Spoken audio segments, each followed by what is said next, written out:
joining. First off, Minjay, I love talking to because obviously you're the head of social. The things that she was talking about, which is like, how do you basically find those different segments of people? Talk about the different products. Any thoughts from what you just heard? I don't know if you heard any part of that at the end. I mean, it's kind of the bread and butter of what we're always doing, identifying, and it's certainly through paid social. That's one of the best ways that we've been able to identify specific niche segments.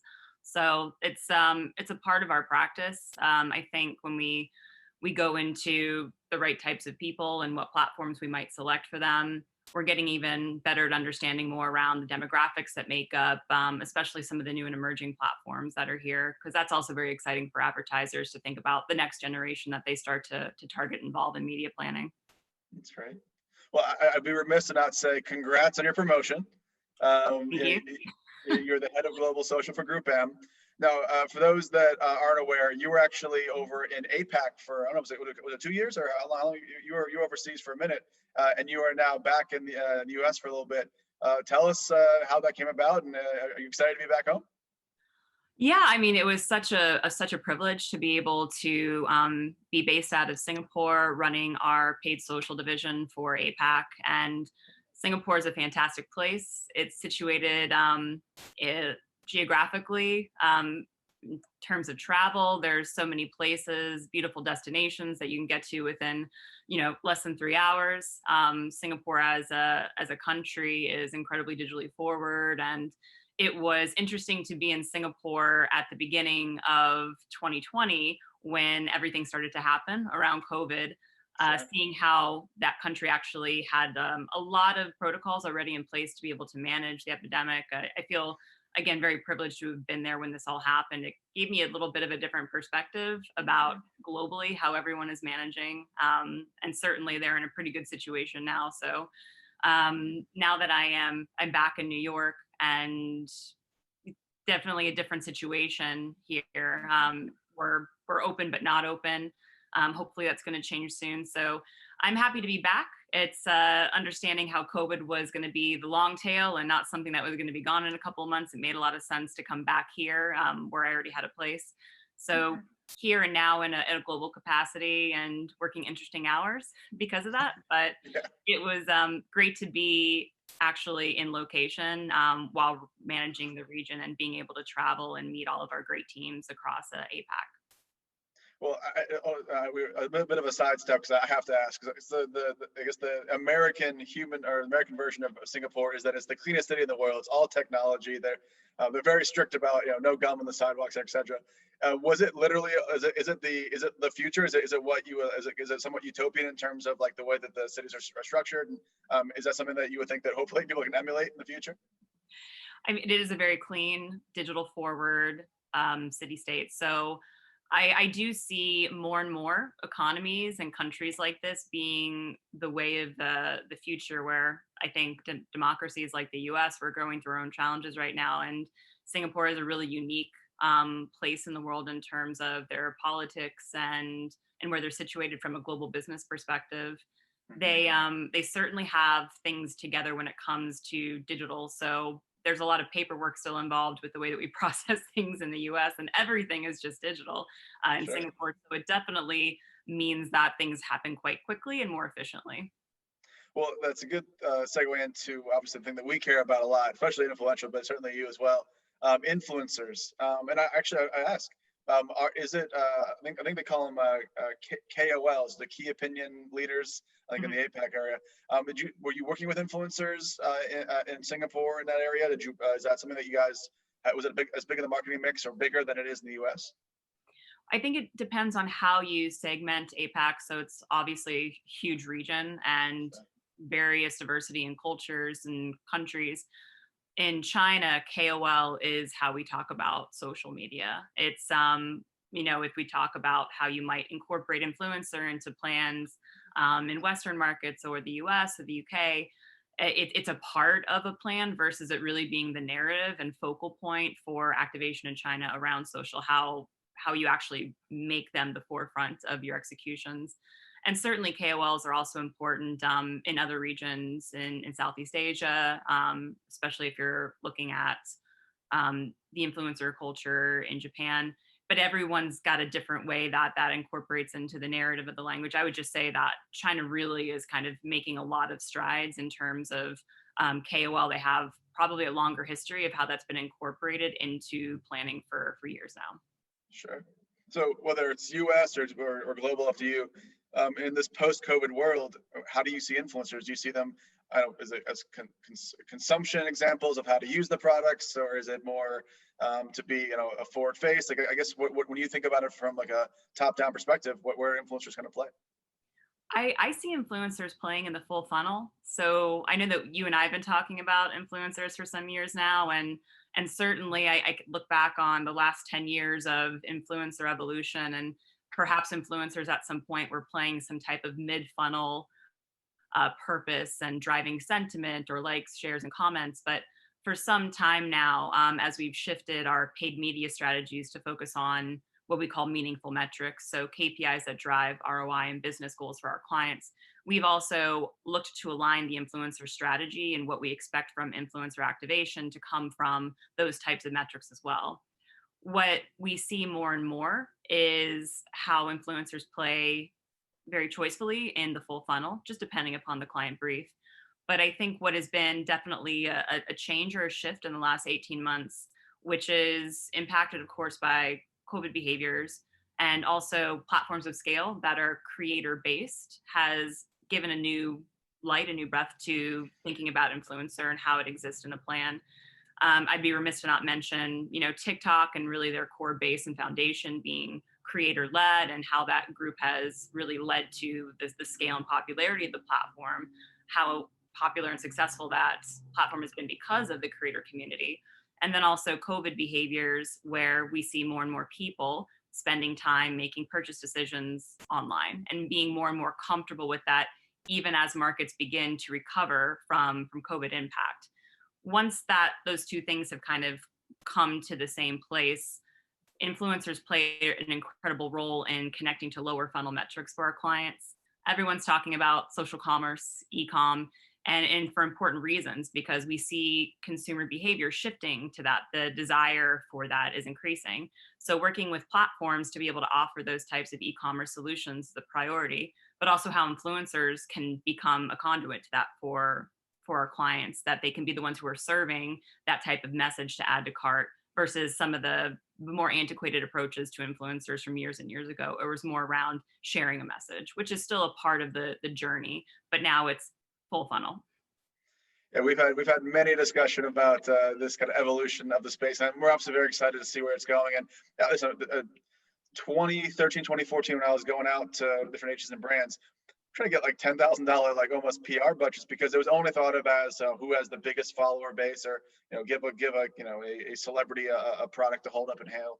It really is not. I think this is your domain now. Basically, influencers became part. The reason why it's an $8 to $10 billion TAM, total addressable market, is it's paid is interwoven the entire time. And there may be a few campaigns will go live where there's no paid kind of support, but almost every time it's truly integrated. And I mean, I'll things we talked about in the past, like the likeness and content of an influencer, of a content creator, mixed with those target audiences, that's where we see the attention metrics. So whether it's the middle funnel, like video completion, sound on, down to what you're talking about, the e-commerce, we back in the pre-COVID days, even now, we'll drive foot traffic into locations or sales in store. And yeah, that all came, it's because of the paid integration, which you lead across groupM. So thank you for blazing the trail. Happy to. Yeah, I think what's really interesting is we see the evolution of social product. Like you mentioned, there's a lot of changes happening on the platforms, live events, and how influencers or KOLs or creators are now becoming a part of a live event experience where they can sell product, feature products, virtual storefronting. That's really I think the vision of where influencers and creators can go with a brand integration.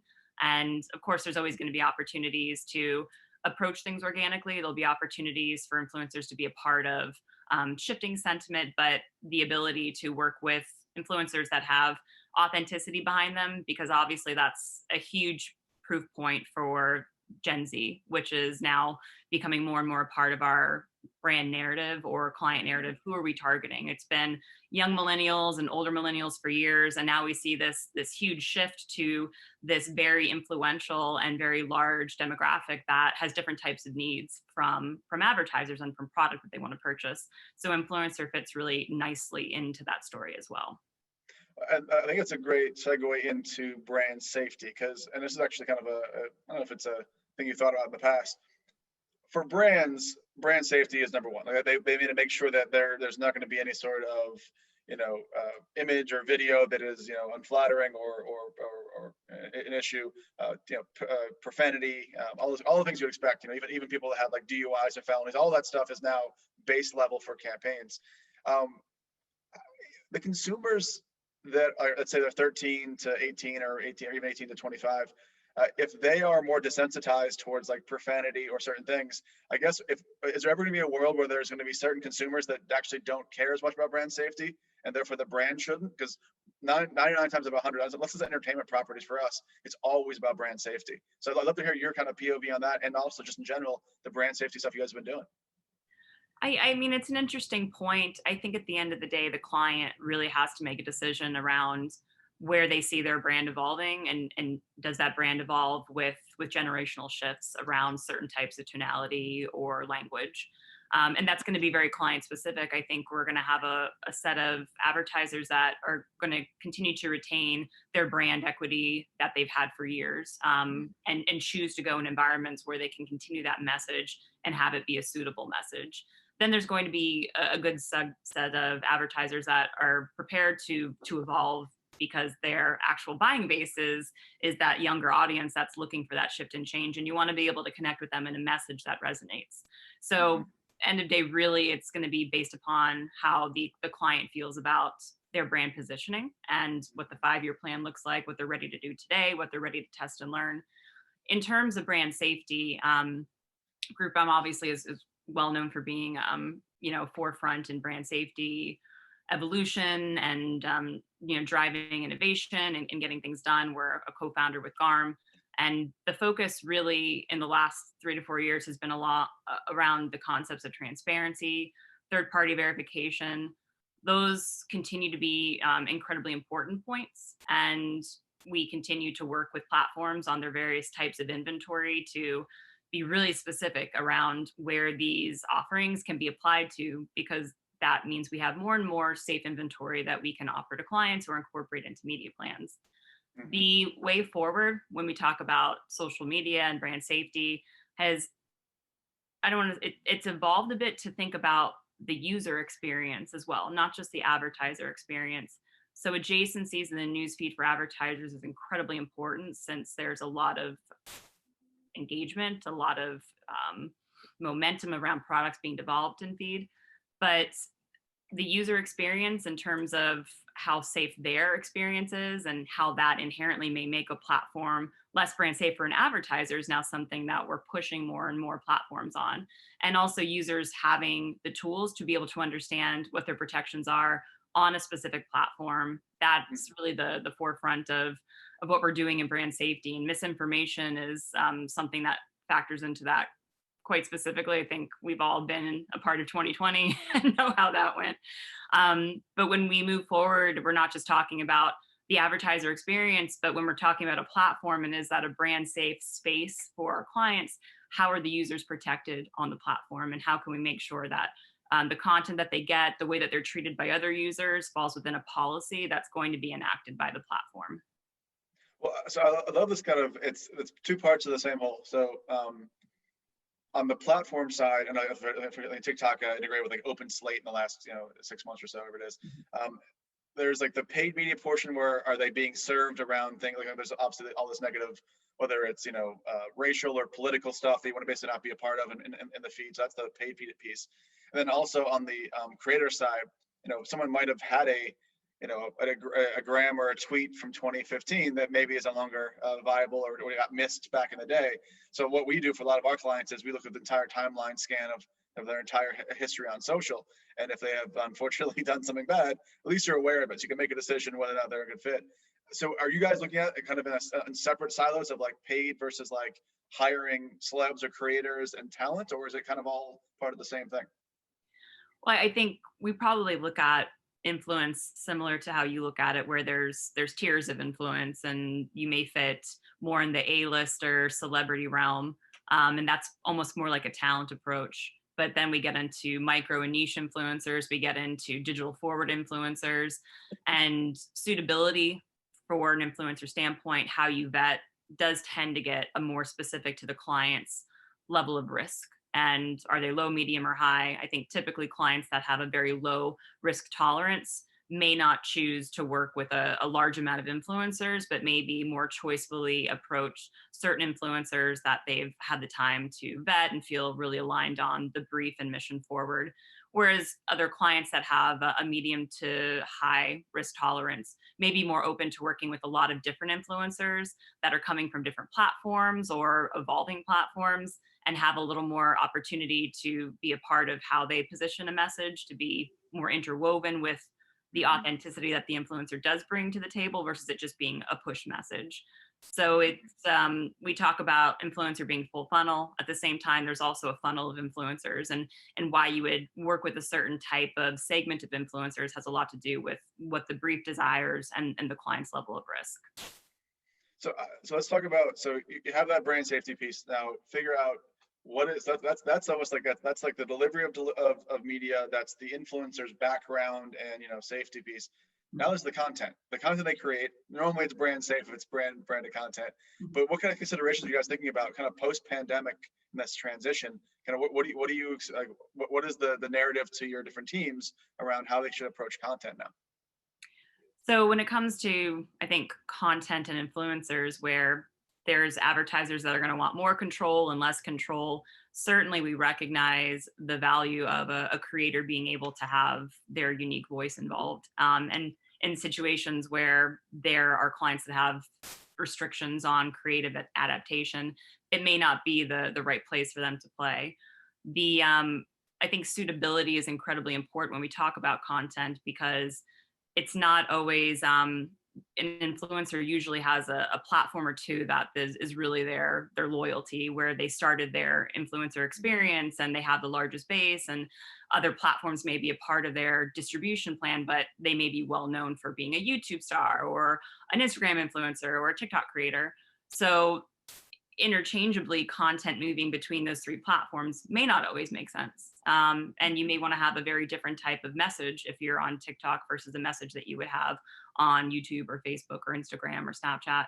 So I think it also applies to, once you've identified the level of risk or what the client is willing to work with influencers and creators on so that it is more authentic, is also the platforms of consideration, because advertisers have to think about what happens in context of a platform and a message going out, what controls they have, what measurement they will see, what they will understand about what happens to a message once it goes out there, because we're still dealing with UGC based environments, which is the good and the bad of social, and looking to understand when you are in a new environment where you as a brand may not have your own presence, and influencers are a fantastic way to incorporate a brand message onto a platform where they may not actually have a presence yet, is also understanding how the platform works and being able to understand that the message may continue to roll and evolve, and what is the level of reporting and measurement that you need to have to feel comfortable with moving forward with that. Well, we talked previously about this. About I think it's the mantra of 2021 is be adaptive. Is the optionality. So talk about whether it's content or anything else you guys are doing now, how adaptation has allowed for you guys to thrive during very difficult times. I think foundationally, we've learned to be adaptive, not just in the last year, but we've needed to kind of move away from the idea of once a year planning. We have to be thinking about real-time shifts based on performance. We're planning all the time now. Certainly there's some type of cycles and seasonality that makes sense for certain advertisers, but the entire year is optimizing and rethinking our strategies, and we have to do that as adaptive advertisers. The second piece, really, to respond to things that are happening in the industry is working with platforms to create bespoke and custom activation options for our clients. So WPP and TikTok have a partnership where we've actually thought about not just approaching the platform from an ads perspective, but how can we create connections for advertisers to build bridges to the entire ecosystem of a platform. So how can you tap in from a commerce perspective, from a creator's perspective, catalog integrations, API connections, all of that, as opposed to maybe approaches of the past, which are thinking about how we approach in media holistically, what value offer can we give to clients by having these types of partnerships with clients. And you know, this is a pretty big partnership for us, especially with the platform as new as TikTok, but as popular and globally scalable as TikTok. And it just goes to show that there's still a place in social media for new platforms to come up and be able to come to the table with companies and advertisers and provide more portfolio diversification and options around social. Well, congrats on the partnership. They made the headlines for a few weeks. That was amazing. I always say that like the biggest winner of 2020 in terms of like the platforms, technically it's TikTok by company, but really it's the ad unit. It's the short form video. Whether there's Reels popped up, Triller exists, even YouTube has a new product coming out, Snapchat, Spotlight. Really, that is the most engaging, 5, 10, 30-second kind of spot or kind of vertical unit maybe in history. And I think that I think there's actually a stat. I have to find out what the sourcing for it was, but 54% of all that is shared on social now is short form video. Just it's the most attention grabbing metric. So when you think of that, I mean, are you almost starting to phase out all things static, or is static obviously in the social realm? Is it more video and motion? Is that an important piece for you guys?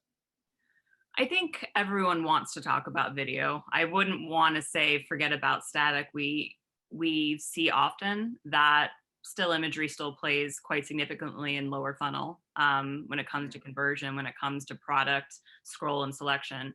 But when we talk about where people are spending their time, certainly video continues to increase year over year. The offerings that are coming from all of our platforms and being able to keep up with it, which is the really fun and interesting aspect of my job, is how the stories formats have evolved, how every platform's taking their own spin on it, how we're looking to now incorporate the video experience into a more AR driven experience. There's a lot of evolution around video. The older narrative of, short form versus long form, I think there's still great places for both to play, but certainly in terms of trends, we're seeing more opportunities for inventory to be served in environments where there is a short and snackable piece of content. And all the platforms that we just mentioned, we're talking about Instagram and TikTok and Snapchat. All of these provide really great options to be able to deliver an impactful brand message, but also within a very short amount of time, which means you have to rethink your strategies of bringing branding to the front. All of the video best practices still apply.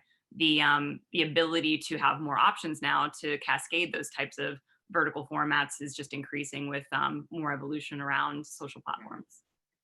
The most important question of the day: do you have a personal TikTok? Do you actually have you danced on TikTok before? I have not danced. I do have a TikTok, but I'm more of a scroller, a searcher. I'm not really publishing content myself. I created a TikTok once to illustrate to my teams what a TikTok was, and it was about working from home, and it's awful, but TikTok has a really great platform to create, which I think is really what is driving younger audiences now, is going to platforms that have the best creator tools, whether they identify as a creator or not. Having that technology is an incredible benefit for sure. I literally went. We work with ByteDance, Musically and ByteDance for years, but I wasn't really on it. I was too busy doing other stuff. And I went there initially. I'll just understand the community as of like 2019 and 2020, and I at least once a week get one of those like scrolling warnings, like you've been on for over an hour. Do you want to keep going? So they got me. I'm in the doom scroll. So no, it is a very addictive and great platform. Mm-hmm. Yeah, what I found interesting is the types of content I got when I was based out of Singapore, the types of creator content, and then being stateside again. Certainly, there's been more time for for markets in APAC and consumers in APAC to gravitate to the platform, but really excellent creator content coming out of the region there as well. That was great. Well, I want to get nerdy for a moment, if you'll indulge me.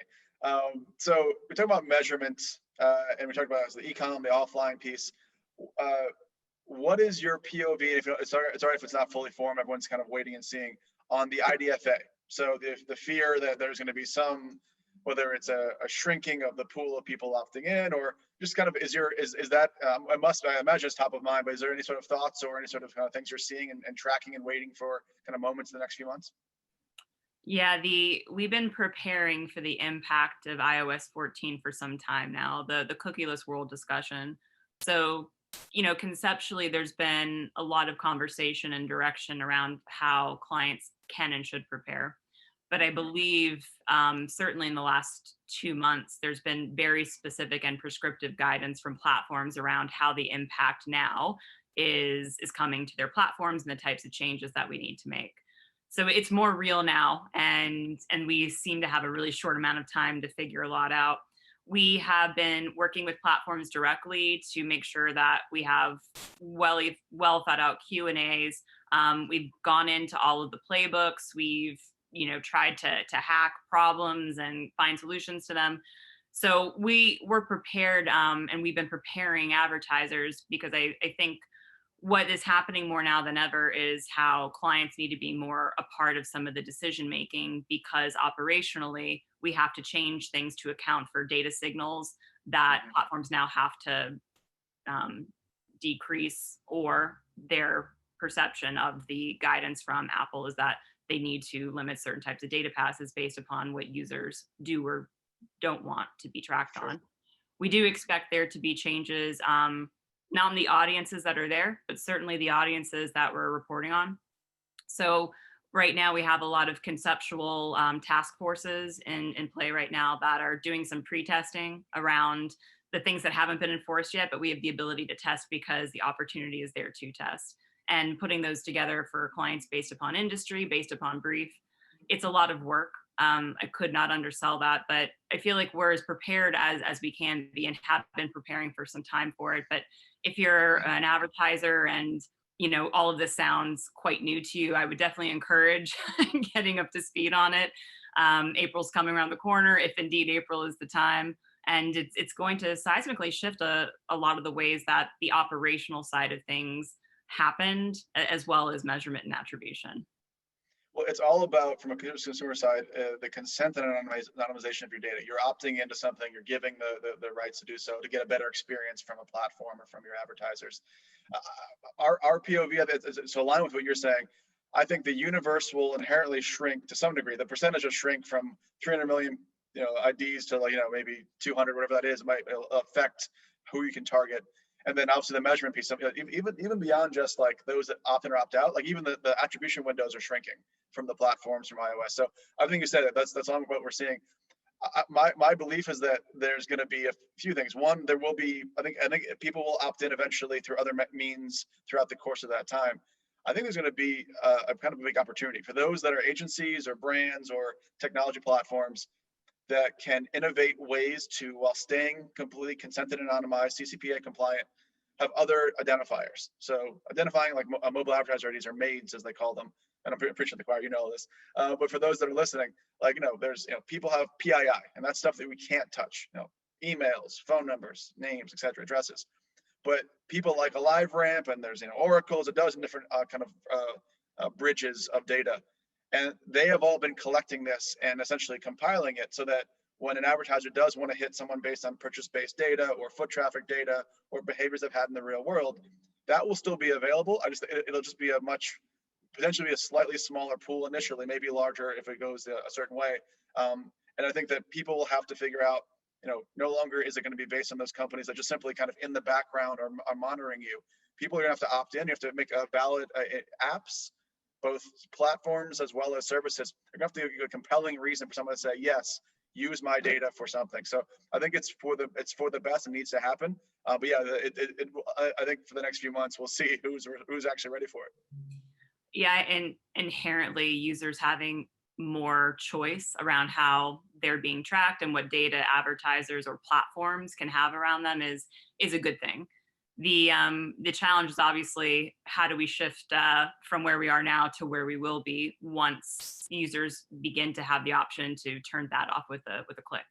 So attribution and modeling as a part of how we reach the people that we want to reach will become more and more a part of the narrative because of that.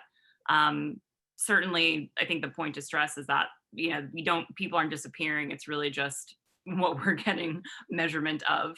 So that's where attribution and modeling does become that much more important. When we think about also platforms of approaches to this has been more focused on conversion APIs. So clients will have to decide how they feel about that as well, and how many conversion APIs they're willing to set up for each platform that they activate on. So that's going to come a lot into what investment strategies look like.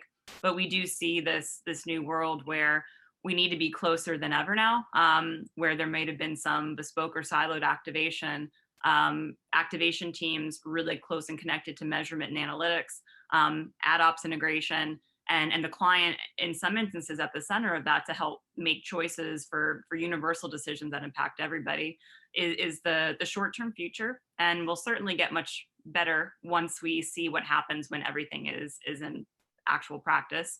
I think right now there's been a really good hypothesis around what we can expect and what we can prepare for. But a lot of it will just be based upon the client's specific brief, and impact is unique. It's not broadly across the board the same level. So that also has to be considered. And that's what we're doing for clients now is putting together what that looks like, their specific impact based upon their organizational structure. For those listening, so this is a masterclass and what you have to look forward to in the next few months. And again, we could talk shop all day on this. I have to, because we have about 6 minutes left.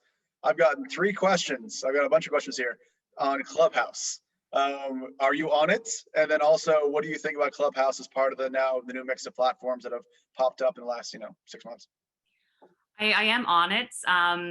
I probably need to spend more time on it to get comfortable. Right now, it's so new. It feels like I'm sneaking into a room and listening to something I shouldn't be. That's been my experience, but I can appreciate how they've become so popular, and certainly what Twitter is doing around the same type of concepts. Other platforms are recognizing the audio only ephemeral content to be something of interest.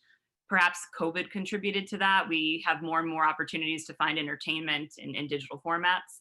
And not everyone wants to be, on Zoom all day. So maybe there's a lot of things that contributed to this, but advertisers are super interested. I'm definitely bullish on how this medium is going to become ever more popular. The thing that's really on the table right now is understanding how do we provide brand suitability in these types of environments where right now I think there's a reliance upon moderators of specific rooms to be the ones who are voicing concern and enforcing policy. And certainly we would want platforms in general to be the ones responsible for that, where there's going to be some type of advertiser opportunity. So how do you begin to provide brand safe options in environments like that where you don't know what someone's going to say? Live streaming is another example of how do you integrate an ad in a safe and contextual environment when we don't really have a script. So interesting, encouraging, and certainly working with the platforms to understand what their roadmap is to be able to provide those types of brand safety solutions. Yeah, it's a brave new world.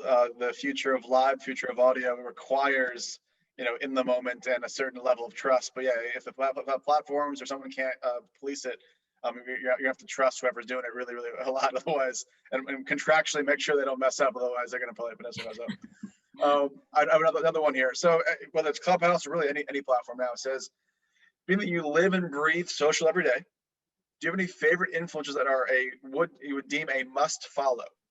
Who do you consume on your feeds? I mean, I follow a lot of meme accounts. Amazing, of course. I'm obsessed with memes.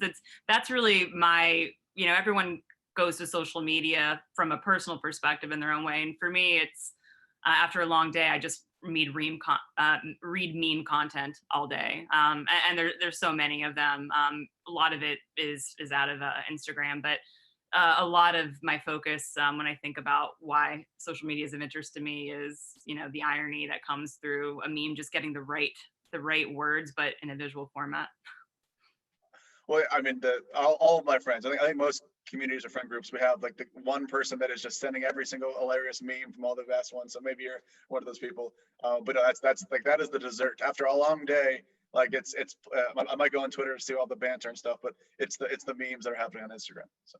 Yeah, I mean, it's from an advertiser perspective, having to be on all the platforms and really being a part of the viewing experience as a consumer so that you do understand when products come to either you catch a test that's happening and you can go and ask about that, or you're just being able to consume and understand the value prop that the platforms are bringing to advertisers. But when it comes to, personal, I think I've just stopped using words now. I just send memes. We're the gift generation. I love it. Yeah. All right, so I don't think I have 2 minutes left. So probably the last question. It's pretty heady. It's good.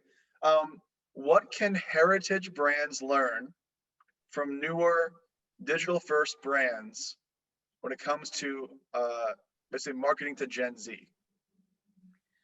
So if I understand the question, certainly when we've worked with heritage brands in the past, creative is incredibly important.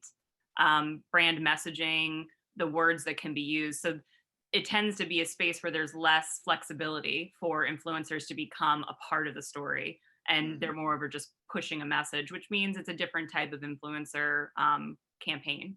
And it's going to have different types of outcomes. It's incredibly important for brands that have long legacies to continue to benefit and bank on that. But also where you're dealing with younger generations where that point may not be as important to them, there are aspects of heritage that I think you need to break apart and say, what's really important to this group about my brand that is long standing, but also speaks to the generation. And I don't think it means you have to abandon all principles. I just think that when we talk about audience segmentation, the tried and true message is going to work for certain generations where you have a longer standing relationship with. And then when you're dealing with younger generations that are kind of telling you exactly what they want, it's good to listen to them and adapt as much as you can without, losing the brand integrity that is so important. Well, as always, Amanda,